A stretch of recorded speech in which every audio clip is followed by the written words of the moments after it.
बच्चों आज हम लोग पढ़ेंगे फ्रिक्शन। थोड़ा शांत हो जाइए और ध्यान से सुनिए। फ्रिक्शन, पहली बात तो ये जानिए कि फ्रिक्शन हमेशा दो सॉलिड ऑब्जेक्ट के बीच में लगने वाले अपोजिंग फोर्स को ही कहते हैं। ठीक है, तो यहाँ पर एक सॉलिड ऑब्जेक्ट है, एक हॉरिजॉन्टल सरफेस के ऊपर रखा हुआ है। ये नीचे वाला हॉरिजॉन्टल सरफेस रेस्ट में है।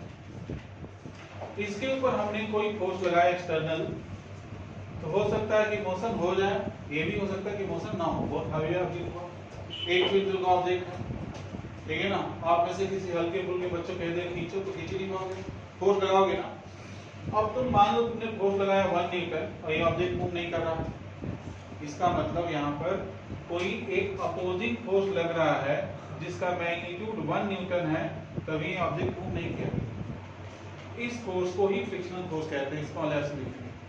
फोर्स है तो नेचुरली इसकी यूनिट भी इतनी होगी। ये एक्सटर्नल फोर्स है, 1 न्यूटन लगाया, बॉडी मूव नहीं करी है। इसका मतलब ये है कि यहाँ पर एक अपोजिंग फोर्स डेवलप हुआ है जो 1 न्यूटन का है, तभी बॉडी मूव नहीं करी है। ये फोर्स इन दोनों ऑब्जेक्ट के कांटेक्ट में जो मॉलिक्यूल्स होते हैं उनके बीच में लगने वाले फोर्स ऑफ अट्रैक्शन के कारण लगता है। और उस फोर्स का नेचर होता है इलेक्ट्रोमैग्नेटिक। कैसा नेचर होता है? इलेक्ट्रोमैग्नेटिक। तो एक नंबर का कोई क्वेश्चन पूछा जाए कि फ्रिक्शनल फोर्स का नेचर कैसा होता, तो क्या बोलोगे? इलेक्ट्रोमैग्नेटिक। इस फोर्स की विषय में अगर डिफाइन करना, इस फोर्स को डिफाइन करना हो तो क्या बोलेंगे? Whenever there is relative motion or tendency of relative motion to object in contact, ध्यान सुन रहे हैं ना? Whenever there is relative motion or tendency of relative motion between two solid object in contact, then an opposing force comes into play. Comes into play, पहले से नहीं होता। That opposing force acts tangential to the surfaces in contact, opposite to the motion at the point of contact. बड़ा ध्यान से सुनना। That frictional force acts tangential to the surfaces in contact. बोलो बच्चों। Yes, sir. Opposite to the motion at the point of contact. समझ में आ रहा?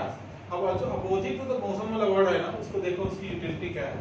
यहाँ पर मैं पूछूं कि इधर नीचे वाला ऑब्जेक्ट है, रेस्ट में है, ये इसको बड़ा बना दिया थोड़ा। ये ऑब्जेक्ट रेस्ट पे है, इसके रिस्पेक्ट में ये पार्टिकल आगे जाने की कोशिश कर रहा है ऊपर वाला, तो इस पर फ्रिक्शनल फोर्स इधर लगेगा, जिसको यहाँ दिखाया गया एक frictional force.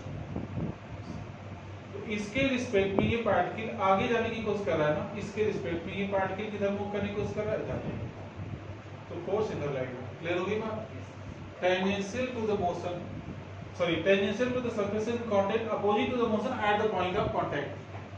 Eight the point of contact यहाँ पर एक फोर्स लगा, थोड़ा ऊपर बना के दिखा दिया। हमने बताया था आपको point of action can be change. अब यहाँ पर इसी में खचर खचर कितना करें, थोड़ा ऊपर बना दिया, क्लियरली दिखाना। क्लियर है? रियल में जहाँ सरफेस कांटेक्ट में वही लग रहा हो।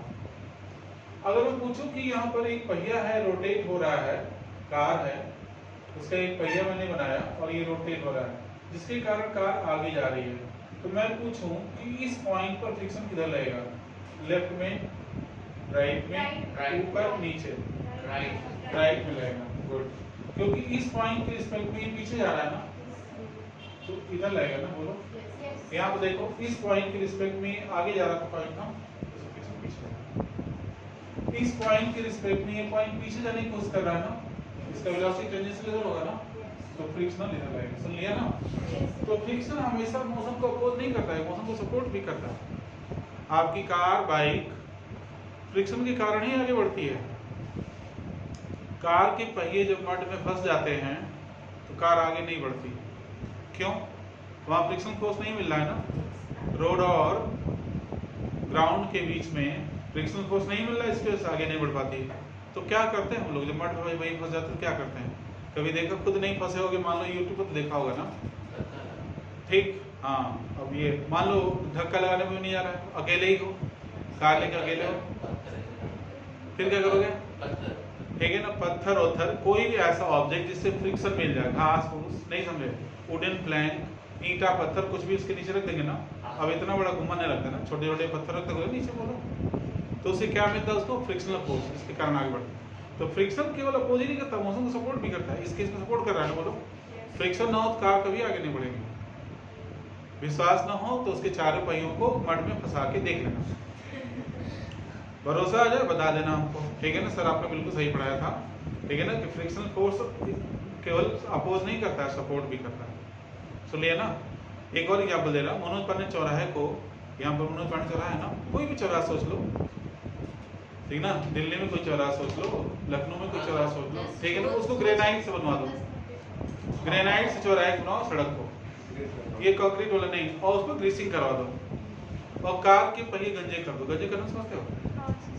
अरे भाई उसको ग्रुप्स होते हैं ना, ग्रुप साफ करा दो, बिल्कुल नहीं समझे, और उसको भी थोड़ी आइडिंग करा दो, और कहो या बाइक को करा लो, बाइक बढ़िया रहेगा, ठीक है ना, और कह दो कि उस चौराहे पर गोल गोल घूम के आ जाओ। मनोज पांडे चौराहे के पास एक थाना भी है, तुम जाओगे ना, घुमाओगे कार या बाइक, घुमाओगे, हैंडल घूमेगी, वो घूमेगा नहीं, तुम सीधे थाने में जाओगे। क्यों? फ्रिक्शन नहीं है ना, बोलो। वहां पर फ्रिक्शनल फोर्स आपको एक सेंटीपिटल फोर्स प्रोवाइड करता है, जिसके कारण सर्कुलर पाथ में चक्कर लगा पाते हैं। क्लियर है ना? हम यहाँ पर खड़े होके दाएं बाएं कर पा रहे हैं ना, बढ़ा पा रहे हैं केवल फ्रिक्शन की वजह से। यहाँ फिसलन होती, पहियों में ऐसे, पैरों में हम पहिए पहन लिए होते, वो नहीं बच्चे जो स्केटिंग करते हैं, स्केट, तो मैं तो यहाँ गिरते ही पड़ता रहता ना, पढ़ाई तो नहीं हो पाती, पर आप लोग का हंसी मजाक मनोरंजन बहुत बढ़िया हो जाता है, ठीक है ना, क्योंकि टीचर्स का मजाक उड़ने बहुत मजा आता है, नहीं ठीक? अरे हमने भी तो किया है, ऐसा थोड़ी ना है कि एक बार हमने नहीं किया, थोड़ा बहुत हमने भी किया। सुनिए, तो ये फोर्स किस नेचर का होता है? इलेक्ट्रोमैग्नेटिक नेचर का होता है। और सबसे इंपॉर्टेंट बात, ये फ्रिक्शनल फोर्स जिसको ऐसे लिख रहा है, इसका नाम है फ्रिक्शनल फोर्स। ये एक सेल्फ एडजस्टिंग फोर्स है। कैसा फोर्स है? Self adjusting. अब इसको भी समझाता हूँ। सेल्फ एडजस्टिंग फोर्स, और ये अपना सेल्फ एडजस्टमेंट दो चीजों का करता है, एक तो मैग्नीट्यूड का और दूसरा करता है ये डायरेक्शन का। किसका करता है? डायरेक्शन। तो ये अपने मैग्नीट्यूड और डायरेक्शन दोनों का सेल्फ एडजस्टमेंट करता है। कौन? फ्रिक्शनल। याद रहेगा? देखो इसको समझने की कोशिश करते हैं। हमने 1 न्यूटन फोर्स लगाया, बॉडी मूव नहीं कर रही थी ना, हम अब 2 न्यूटन फोर्स लगा रहे हैं, तो मान लो कभी बॉडी मूव नहीं कर रही है। जैसे यहाँ पर डेस्क जो रखी हुई है, इस डेस्क को हम थोड़ा सा फोर्स से खींचे, रियल में खींचे, कोई एक्टिंग नहीं कर रहा, लेकिन डेस्क मूव नहीं कर रहा ना, बोलो। इसका मतलब इसके जो लेग्स हैं वहाँ पर फ्रिक्शन फोर्स उतना ही लग रहा है जितना मैंने लगाया। मान लो हमने 1 न्यूटन फोर्स लगाया, नहीं मूव कर रहा है, तो फ्रिक्शन फोर्स 1 न्यूटन लगा। हमने 2 न्यूटन फोर्स लगाया और थोड़ा ज्यादा फोर्स लगाया रियल में, आई मूव नहीं कर रहा ना, मतलब फ्रिक्शनल फोर्स यहाँ कितना लग गया? 2 न्यूटन। नहीं समझ में? सही तो मूव नहीं किया ना। हमने 3 न्यूटन फोर्स लगाया, देख लो, और लगाया, और ज्यादा फोर्स लगाया हमने 3 न्यूटन का, अभी मूव नहीं किया, इसका मतलब फ्रिक्शनल फोर्स कितना लग गया बच्चों? 3 न्यूटन लग गया ना, बोलो। लेकिन इस फोर्स की एक लिमिट है ना, बोलिए। एक वहीं रख दीजिए, इस फोर्स की एक लिमिट है ना, बोलो बेटा। हाँ हाँ रख दो। इस फोर्स की एक लिमिट है ना, पर इस फोर्स की कोई लिमिट नहीं है। मैं गाने लगी ना, बढ़िया वीडियो पॉज करो। मैं ये कह रहा था कि हमने 3 न्यूटन फोर्स लगाया और ऑब्जेक्ट अभी भी नहीं मूव कर रहा है, तो फ्रिक्शनल फोर्स 3 न्यूटन लगा हुआ है। इस फोर्स की लिमिट हो सकती है, इस केस में मान लेना है 3 न्यूटन की लिमिट है, ठीक? हर केस में अलग अलग लिमिट होगी। इस केस में जो हमने एग्जांपल ले लिया, मान लिया कि ये लिमिट 3 न्यूटन की है, तो जैसे ही हम 3.1 न्यूटन का फोर्स लगाएंगे ना बच्चों, ये ऑब्जेक्ट मूव करने लगेगा, ठीक? फर्दर हम अगर यहाँ पर 4 न्यूटन फोर्स लगाए तो भी ऑब्जेक्ट मूव करता रहेगा, 6 न्यूटन लगाएंगे तो भी मूव करता रहेगा, 10 न्यूटन लगाएंगे तो भी मूव करता रहेगा। होगा क्या? और एक्सीलरेट होता चला जाएगा, ठीक है ना। और मूव करते समय फ्रिक्शनल फोर्स जो लगेगा, उस फ्रिक्शनल फोर्स को हम लोग बोलते हैं काइनेटिक फ्रिक्शन। जब तक ऑब्जेक्ट रुका हुआ है तब तक के फ्रिक्शनल फोर्स को स्टैटिक फ्रिक्शन फोर्स बोलते हैं। क्या बोलते हैं? Static friction. तो यहाँ पर Fs जो मैंने लिखा है, ये है स्टैटिक फ्रिक्शनल फोर्स। सुन लिया? और इसी के विषय में बात हो रही थी कि ये एक सेल्फ एडजस्टिंग फोर्स है। सुन लिया ना? हम 1 न्यूटन लगा रहे हैं तो ये फोर्स 1 न्यूटन लग रहा है। 2 न्यूटन लगा रहे हैं, ऑब्जेक्ट मूव नहीं कर रहा है, इसका मतलब फ्रिक्शन फोर्स 2 न्यूटन का लग रहा है। हमने 3 न्यूटन लगाया तब भी ऑब्जेक्ट मूव नहीं कर रहा है, तो फ्रिक्शन फोर्स 3 न्यूटन का लग रहा है। लेकिन मैंने बोला ना कि हमारे फोर्स लगाने की कोई लिमिट नहीं है, ठीक है ना? हम नहीं खींच पाएंगे, हम 4 दोस्तों को बुला लेंगे, हम मशीन लगा खींच लेंगे, पर इसकी तो लिमिट है ना। बोलो, मान लिया ये मैक्सिमम लिमिट है स्टैटिक फ्रिक्शनल फोर्स की, तो इसको एफएस मैक्स बोलेंगे। क्या बोलेंगे? FS max. या कुछ लोग बोलते हैं एफ लिमिट, एक ही बात है। बोलो बच्चों, एक इसकी मैक्सिमम वैल्यू। और जब ऑब्जेक्ट चलना शुरू कर देगा बच्चों, तो उस समय काइनेटिक फ्रिक्शन फोर्स लगेगा। जब आप फोर्स ये लगा रहा हो ना, उस समय काइनेटिक फ्रिक्शन लगेगा, उसकी वैल्यू इससे कम होती है। मान लो 2.8 न्यूटन हो गई, और फोर्स लगाते रहोगे 2.8 न्यूटन रहेगी, और फोर्स लगाओ 2.8 न्यूटन ही रहेगी। सुन लिया ना? तो शुरुआत में जब तक मूव नहीं कर रहा, प्लीज देखो इधर, जब तक मूव नहीं कर रहा है तब तक हमने 1 न्यूटन लगाया तो 1 न्यूटन लगा, 2 न्यूटन लगाया तो 2 न्यूटन लगा, 3 न्यूटन लगाया तो 3 न्यूटन लगा। बोलिए, इसका मतलब ये नहीं है कि आप 1 न्यूटन लगाए तो ये 3 न्यूटन लगा दें, ऐसा कभी नहीं होता। ऐसा होता तो लाइफ में हम लोगों के बहुत सारे उल्टे सीधे काम आसानी से हो जाते। जैसे ट्रेन को भेजना है गोरखपुर, नहीं समझे, तो हम क्या करते, कानपुर की तरफ थोड़ा फोर्स लगाते, फ्रिक्शन बहुत ज्यादा होता है, वो अपने आप ही चली जाती है ना गोरखपुर। बोलो, ये फ्रिक्शनल फोर्स सेल्फ एडजस्टिंग होता है। जब हम 1 न्यूटन लगाएंगे तो 1 ही न्यूटन लगेगा। मेरी बात समझना नहीं है? ऐसा नहीं है कि हम 1 न्यूटन लगाए तो 3 न्यूटन लगाए, फिर तो क्या होता है, फ्रिक्शन के कारण ऑब्जेक्ट मूव कर जाता नहीं सर, और ऐसा नहीं होता। तो ये मैग्नीट्यूड का सेल्फ एडजस्टमेंट कर रहा है, ये बात समझ आई? तो क्या मैं आप लोगों को समझा पाया कि ये फ्रिक्शनल फोर्स अपने मैग्नीट्यूड का सेल्फ एडजस्टमेंट करता है? हाँ ना? डायरेक्शन का भी सेल्फ एडजस्टमेंट करता है। देखो कैसे, क्या एक डायग्राम बनाता हूँ। सेम सरफेस ये वाला, सेम ऑब्जेक्ट वही वाला। हम फोर्स जब इधर लगा रहे हैं एक्सटर्नल, तो फ्रिक्शनल फोर्स इधर लग रहा है ना।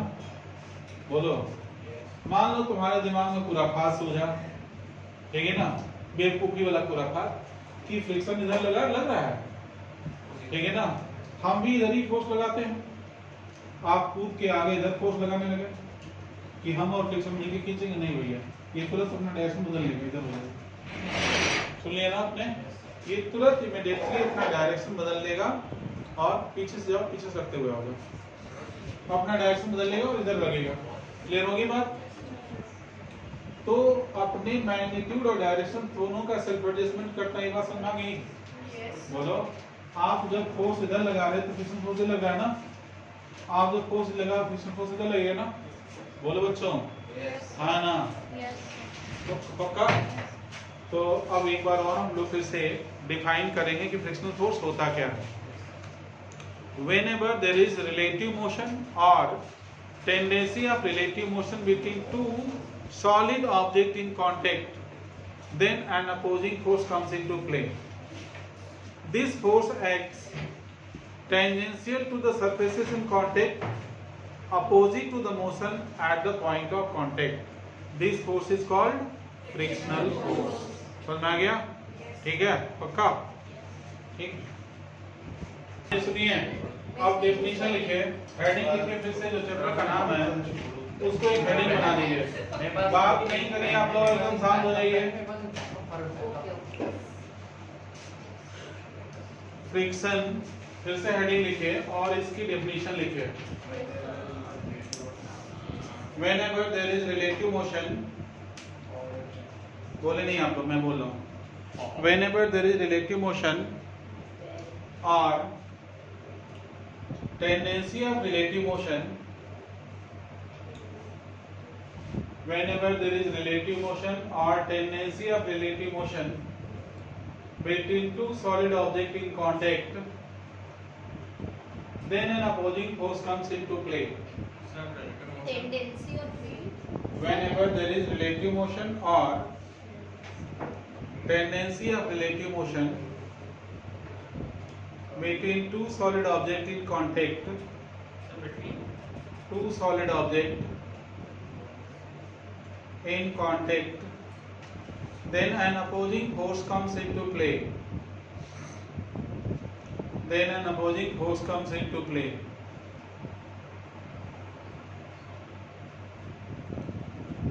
This force is called. Then an opposing force comes into play. This force is called frictional force.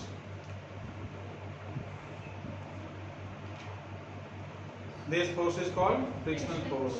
It acts, lines के लिख सकते हो. It acts tangential to the surfaces. It acts tangential to the surfaces in contact, opposite to the motion at the point of contact. It acts tangential to the surfaces in contact, opposite to the motion at the point of contact.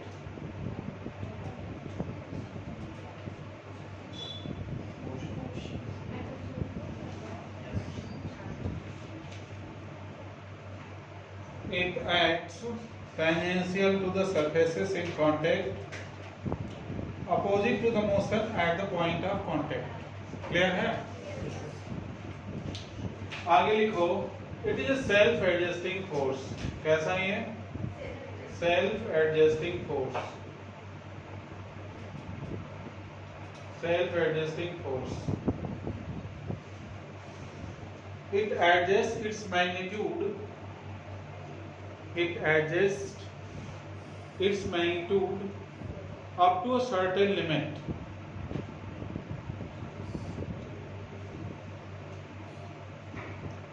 It also adjusts its direction. It also adjusts its direction.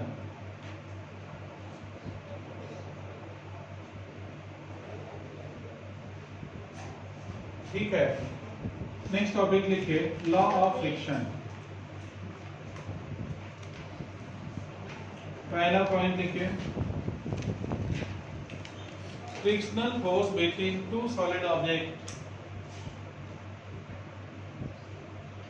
Frictional force between two solid objects. Frictional force between two solid objects depends on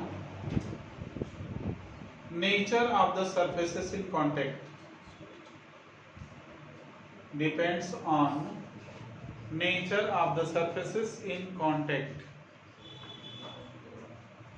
देखो ध्यान से सुनो, अगर हम एक कोई surface ले लें, स्मूथ सरफेस है, और इस पर एक ऑब्जेक्ट को स्लाइड करें तो कुछ फ्रिक्शन लग रहा होगा ना यहाँ पर, बोलो. अगर इस सरफेस को हम रफ कर दें, बोलिए, इस सरफेस को रफ कर दें और इस सरफेस को भी रफ कर दें, और उसके बाद हम इसको मूव करें तो फ्रिक्शन बहुत ज्यादा लगेगा ना. तो अगर सरफेस स्मूथ है तो फ्रिक्शन कम लगेगा, बोलो. जैसे जैसे रफनेस बढ़ेगी फ्रिक्शन ज्यादा लगेगा ना, बोलो. तो वही चीज बोला गया है. ये पॉइंट समझ में आ गया ना कि frictional force between two object depends on the nature of surface in contact. दूसरा पॉइंट लिखिए, frictional force does not depend on the area of contact. Frictional force does not depend on the area of contact. ध्यान सुनिए मेरी बात. Frictional force area of contact पर depend नहीं करता है. इस बात को बहुत ध्यान से सुनिएगा. अगर हम इस मोबाइल को ऐसे स्लाइड करें, कुछ फ्रिक्शन लगेगा ना. ऐसे स्लाइड करें, सेम फ्रिक्शन लगता है. आपको लग रहा होगा कि यहाँ पर तो एरिया ऑफ कांटेक्ट ज्यादा है तो फोर्स ज्यादा लगना चाहिए, पर ऐसा नहीं है. फ्रिक्शनल फोर्स के आगे कुछ फार्मूले आएंगे जिसकी मदद से भी ये प्रूव होगा, लेकिन आप इसको एक्सपेरिमेंटली भी प्रूव कर सकते हैं. आप क्या करिए, एक स्प्रिंग बैलेंस जिससे फोर्स कितना लग रहा है ना, नापने वाली मशीन, इसमें स्प्रिंग फंसा दीजिए किसी माध्यम से और खींचिए ऐसे, और देखिए जस्ट चलना शुरू करता है कितना फोर्स लगता है. फिर ऐसे करके इधर होल्ड कर दीजिए, कोई सपोर्ट लगा करके, फिर ऐसे खींचिए, उतना ही फोर्स लग रहा होगा. ठीक, तो इसको एक्सपेरिमेंटली वेरीफाई आप खुद कर सकते हैं। बस आपको एक फोर्स नापने वाली कोई डिवाइस जैसे स्प्रिंग बैलेंस टाइप का पकड़ कर इसमें क्लैंप लगाकर खींचना है। आई समझ में? ठीक है। आप कोई दूसरा ऑब्जेक्ट ले लीजिए जो थोड़ा इस तरह का हो, नहीं समझे, ऐसे में रुक जाएगा, ऐसे में रुक जाएगा, नहीं बोलो। और एक बार स्प्रिंग बैलेंस ऐसे बना के खींचिए और एक बार ऐसे खींचिए। आई समझ में? ठीक, नेचर ऑफ द सरफेस अगर नहीं बदल रहा है तो फ्रिक्शन फोर्स नहीं बदलेगा। क्लियर होगी बात? एरिया ऑफ कांटेक्ट से इंडिपेंडेंट है। तीसरा लिखिए, frictional force is also independent of velocity of the object. Frictional force is also independent of velocity of object.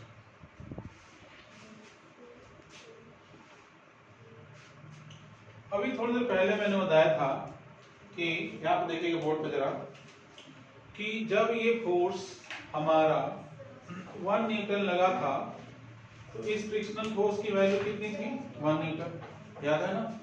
एक एग्जांपल लिया था मैंने, 2 न्यूटन लगा तो ये फ्रिक्शन फोर्स मैंने बोला 2 ही न्यूटन का लगा था, बोलो।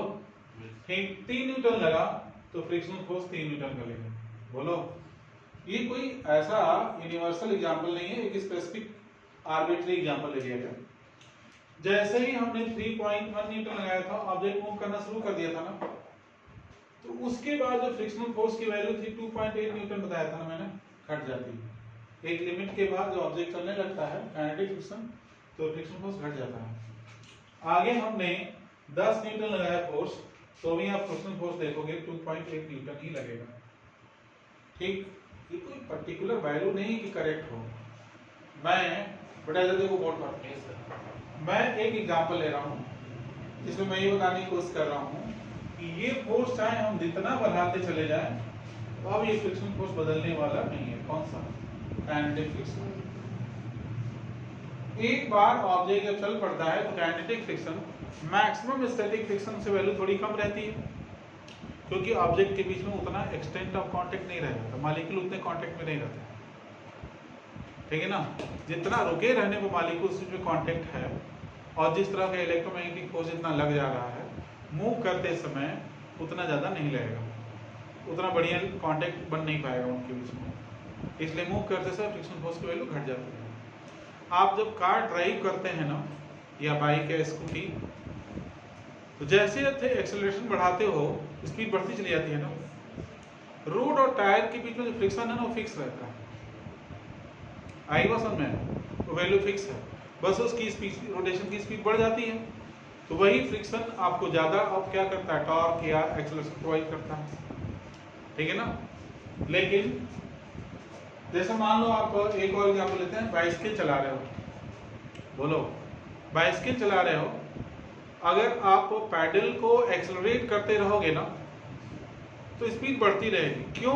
अब आपके रोड और टायर के बीच का फ्रिक्शन कांस्टेंट हो गया, जितना ज्यादा एक्सेलरेट करोगे ना उतना, अगर वो फ्रिक्शन भी बढ़ता रहता, फिर ज्यादा एक्सेलरेट करते हो तो फ्रिक्शन बढ़ता रहता, तो एक्सेलरेट कर पाते क्या ज्यादा? नहीं ना, तो फ्रिक्शन क्या हो जाता है, कांस्टेंट हो जाता है। क्लियर होगी बात? और उसकी वैल्यू लिमिटिंग फ्रिक्शन की मैक्सिमम वैल्यू जो उसको गलत बताया था, उससे क्या होती है, कम होती है।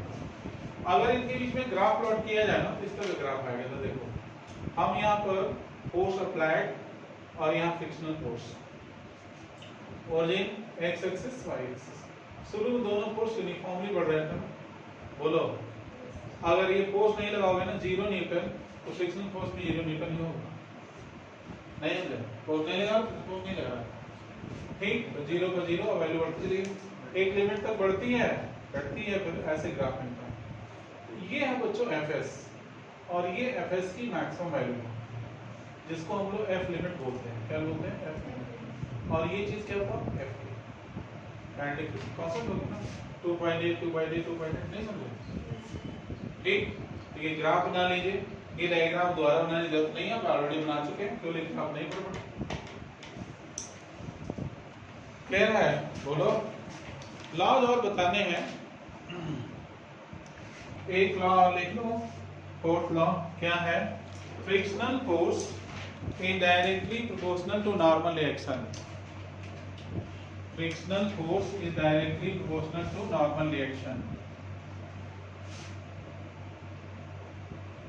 Frictional force is directly proportional to normal reaction.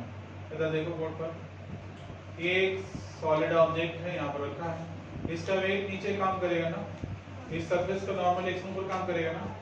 इस समय अगर ये सरफेस रुका हुआ है ना तो n = mg होगा, सुना है ना?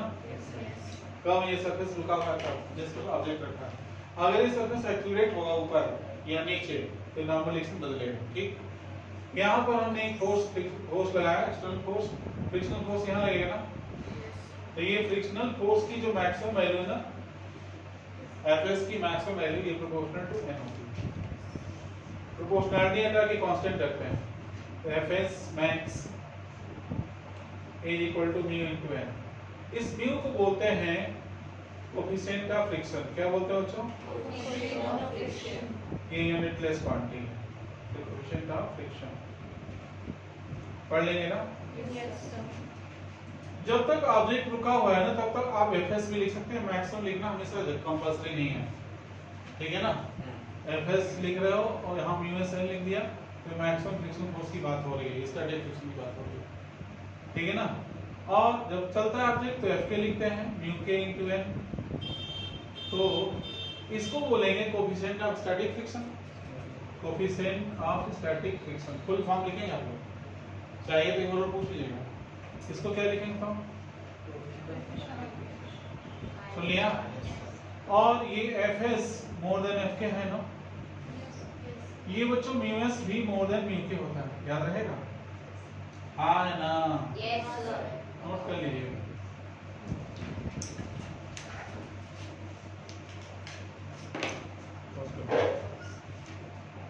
Right on next topic, angle of repose. Angle of repose heading सुनाई पड़ा? क्या बोला मैंने? तो आप थोड़ा शांत रहेंगे। एंगल ऑफ रिपोज, आप लोग थोड़ा कम बोलिए। या एंगल ऑफ रिस्पांस, जब लिख रहा हूं तो कुछ बोलने की जरूरत नहीं है। एंगल ऑफ रिस्पांस पहले समझेंगे, फिर डिफाइन करेंगे, ठीक, फिर डायग्राम बनाएंगे, फिर इसका एक फार्मूला ड्राइव करेंगे। ये एक हॉरिजॉन्टल सरफेस है, दिख रहा है? इस पर एक ऑब्जेक्ट रखा है, मूव नहीं कर रहा है ना, हमने थोड़ा इंक्लाइन कर दिया, मूव कर रहा क्या? नहीं किया था ना, अभी और इंक्लाइन कर दिया, मूव किया नहीं, और इंक्लाइन के मूव नहीं किया ना, लेकिन मूव करेगा, विश्वास रखो, मूव कर गया ना? बोलो। एक पर्टिकुलर मिनिमम एंगल पर वो मूव करना शुरू कर रहा है, उससे ज्यादा रखोगे तो भी मूव करेगा, बल्कि और तेज मूव करेगा, मतलब एक्सेलरेट होगा। एक मिनिमम एंगल ऑफ इंक्लिनेशन से जस्ट मूव करना शुरू करता है, उस एंगल पर वो कांस्टेंट वेलोसिटी से मूव करता है। That minimum angle of inclination with horizontal is called angle of repose. Suppose this is a horizontal surface on which there is an inclined plane. Suppose this is the angle of repose.